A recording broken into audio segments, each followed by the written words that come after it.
আসসালামু আলাইকুম। সবাই কেমন আছেন? আশা করি সবাই ভালো আছেন। আজকে আমি মুরগির গিলা কলিজা রান্না করব। তো প্রথমে তেল গরম করে এখানে দিয়ে দিলাম পেঁয়াজ। পেঁয়াজ দেওয়ার পরে এখানে ভালোভাবে ভেজে নিলাম। তারপরে এখানে আলাদা করে পরিষ্কার করে রেখেছি গিলা কলিজা। তো আমি আবার মশলাটি ভেজে এখানে দিয়ে দিলাম আদা বাটা, রসুন বাটা, জিরে বাটা দিয়ে এটাকে ভালোভাবে নাড়তে হবে নেড়ে চেড়ে। তারপর এখানে কিছু কাঁচা লঙ্কা দিয়ে দিলাম, দিয়ে এটাকে আর একটু ভালোভাবে নেড়ে চেড়ে নিতে হবে। তো দেখেন কি সুন্দর একটা ফ্লেভার আসবে। তারপর এখানে আমি পানি দিয়ে দিলাম। পানি দেওয়ার পরে কিছুক্ষণ নেড়ে চেড়ে এখানে দিয়ে দেবো লবণ, তারপরে দিয়ে দেবো মরিচের গুঁড়া, হলুদের গুঁড়া দিয়ে এটাকে আর একটু কষাতে হবে। কিছুক্ষণ কষিয়ে নিতে হবে যেন মশলাটা কষানোর পর তেলটা উপরে উঠে আসে।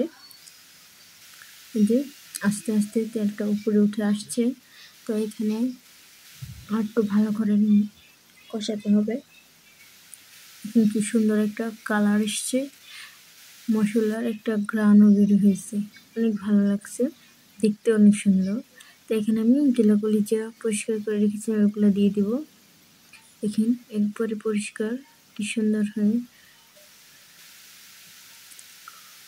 করে রেখেছি, কি সুন্দর লাগতেছে। তো এটাকে ভালোভাবে এটার সাথে মেশাতে হবে যেন কোনো জায়গায় মিশানো ছাড়া না থাকে।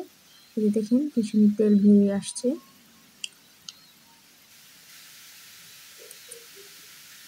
আর একটু ভালোভাবে নেড়ে চেড়ে নিতে হবে।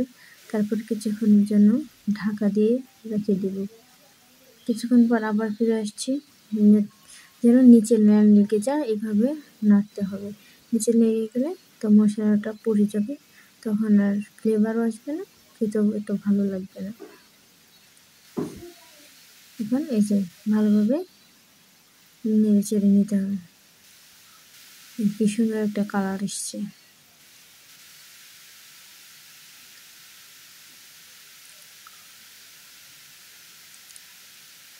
এভাবে কষাতে হবে যেন পানি না থাকে, এভাবে কষাতে হবে, তাহলে এগুলো খেতে ভালো লাগে।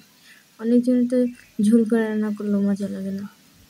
এগুলো দিয়ে সবসময় মনে করবেন একটু ভুনা ভুনা খেতে বেশি ভালো লাগে।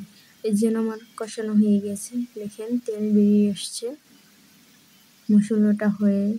তারপরে এখানে আমি